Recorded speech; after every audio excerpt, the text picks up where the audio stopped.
അതുകൊണ്ടാണ് എന്തൊക്കെയോ കള്ളം മറയ്ക്കാൻ വേണ്ടിയിട്ടല്ലേ ഇവര് ആ വീഡിയോ നീക്കണം എന്ന് പറയുന്നത്. രണ്ടാമത്തെ അയാളുടെ പേരെന്താ?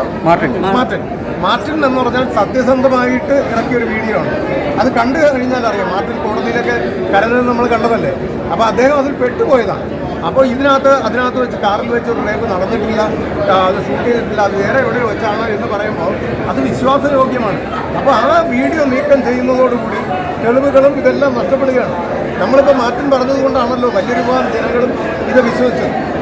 ഞങ്ങൾക്കറിയാമായിരുന്നു ആദ്യമേ. അതുകൊണ്ടാണ് ദിലീപിനെ സപ്പോർട്ട് ചെയ്ത് ഞങ്ങളെല്ലാവരും സംസാരിച്ചത്.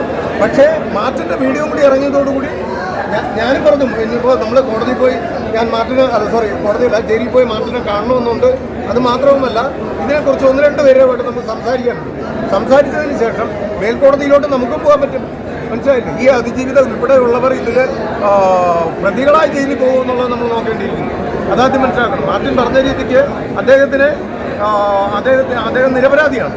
ഇവരൊക്കെ നിരപരാധികളാണ് ഇതിൽ.